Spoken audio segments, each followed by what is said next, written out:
Hi everybody, it's Don and I hope you're having a fantastic day. Well, we have the Icon of the Seas celebration that wandered into, or should I say barged its way into, being the largest cruise ship in the world, into Miami cruise port this morning.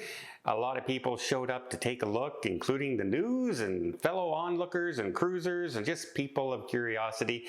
We also had a cruise ship break free of its moorings.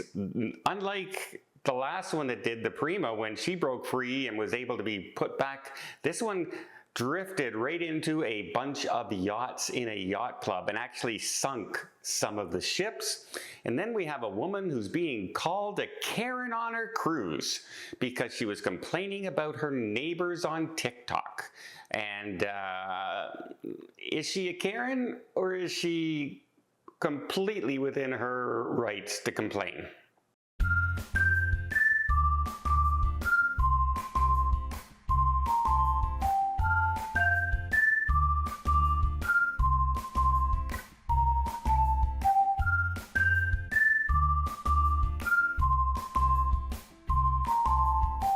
So yes, very exciting in Miami right now. We have the Icon of the Seas lumbered in, shall we say, into the Miami cruise port. She is huge, she is spectacular, and the flotilla was out there waiting for her. Lots of onlookers on board. They spent the day the other day in Perfect Day at Coco Cay and let their crew off to enjoy the ship before they started the very stressful, and it is stressful for a new crew on a new ship, those inaugural sailings.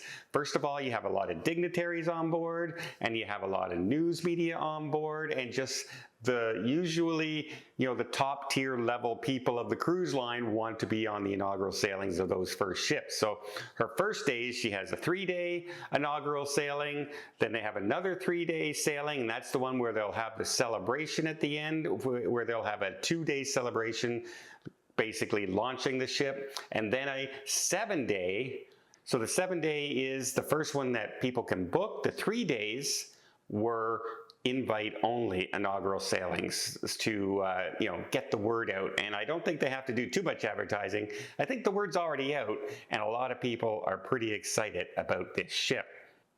Next, we have the MSC Symphonia, actually in high winds, broke free of her moorings and in Italy and drifted off and crashed into the yachts. Of all places, the yacht club that was parked there.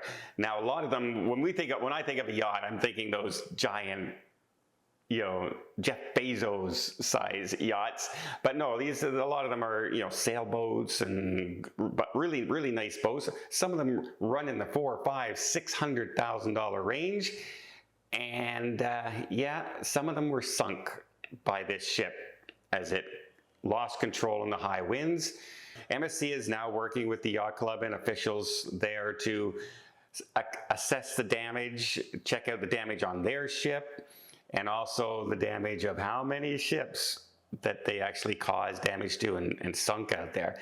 And it's one thing to break away. It's another thing to break away directly into a whole bunch of yachts. And can you imagine, you wake up one morning and you look outside and there's this big cruise ship drifting towards you on your boat?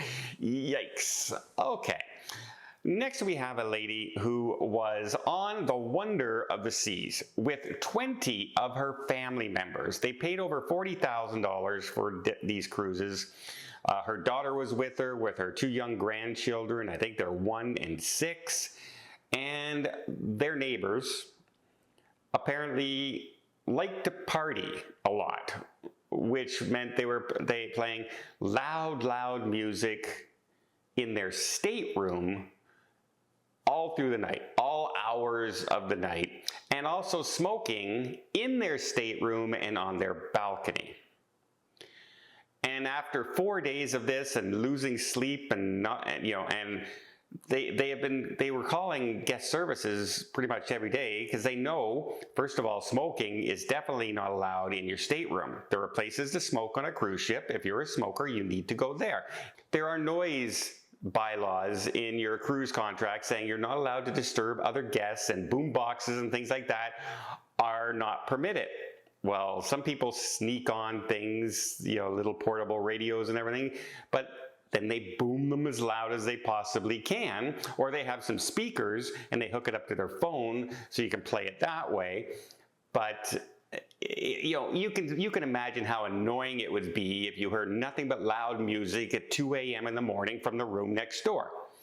That would drive you nuts. And apparently, they complained like 8-9 times to security in the front desk, and nothing was done. They were on an 8-day cruise. And finally, after day 4, she started posting to TikTok and linking it to Royal Caribbean, hoping somebody at Royal Caribbean would be monitoring this and maybe they would step in and do something. Unfortunately, that didn't happen. And on the 8th day, she put out a report saying, well, we were trying to do the best as we can, but the noise continued for the entire time. They continued to smoke on the balcony and in their room the entire time.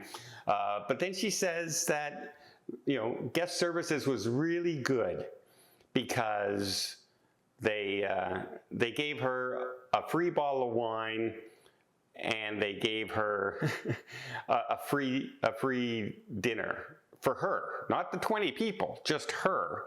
And then her daughter, they offered her a 10%, you know, off her next cruise.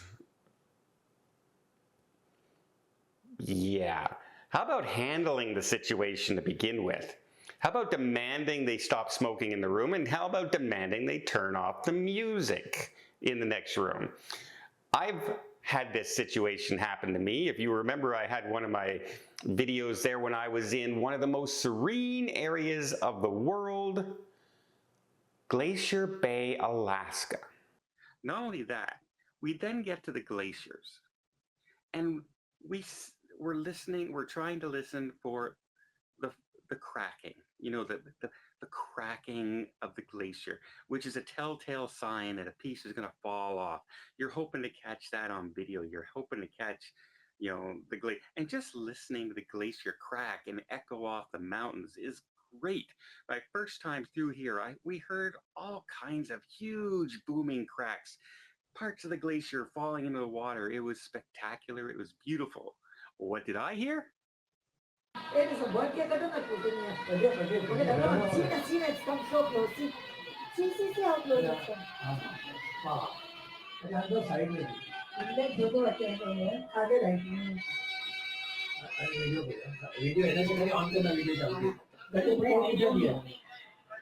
needless to say, I wasn't very happy. And I told the people beside me that I wasn't very happy. They didn't seem to care too much. So yes, I went to them at the beginning and I asked them to turn down their music. They didn't seem to care at the time, so that's when I stepped it up and I called down to security, and security had them turn off the music. What happened on the Wonder of the Seas?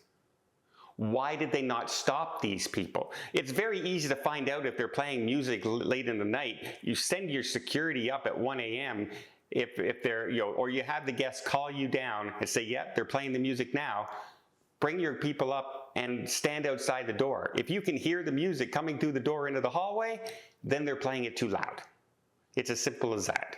So I don't know what happened. I don't know why they didn't help in this situation. It should have been, but a lot of people online were calling her out as a Karen. You know, those people paid for their vacation too. A cruise is nothing but a big party. You should just lighten up. No, you people shut up. People have a right to sleep at 2 a.m. in the cabin. Cruise ships are a party, but there's designated party areas. There's bars, there's dance floors, there's live music, there's lots of places to go and party. There's the top deck, go party. There's also places to go smoke. Your stateroom is not the place to be partying with loud music next door to people. It's not, right? And I just, you know, the vast majority of people agreed with her that she had the right to complain. A lot of people made fun of the offer from Royal Caribbean. I hate to say it, but I have to make fun of that offer too. A free bottle of wine and a dinner at a fast food restaurant. Thank you. I had 8 days of listening to crappy music all night. trying to sleep and having a horrible time. Handle that situation.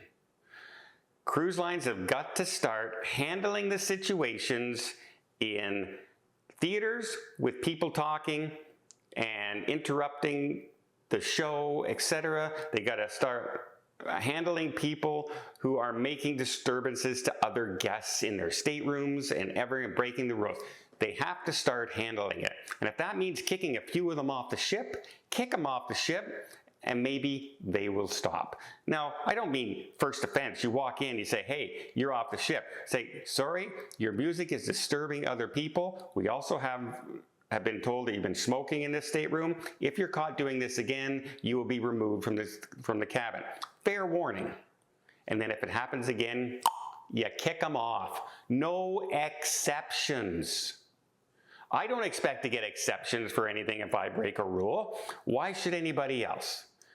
I don't want to ruin somebody else's vacation by my antics.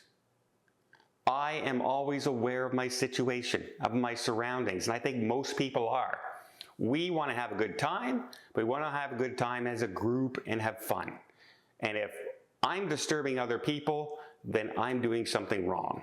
But some people just don't care. The people in Alaska didn't care till security told them to shut up.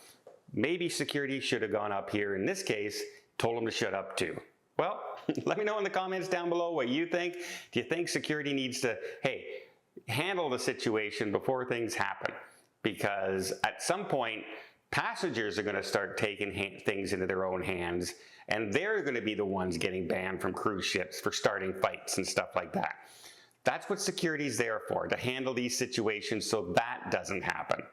Let me know in the comments down below, and until next time, I hope you liked this video. If you did, please give it a thumbs up. Want to see more tips, more tricks, more travel vlogs from around the world? Hit that subscribe button. Until next time, have yourself a safe and a great vacation.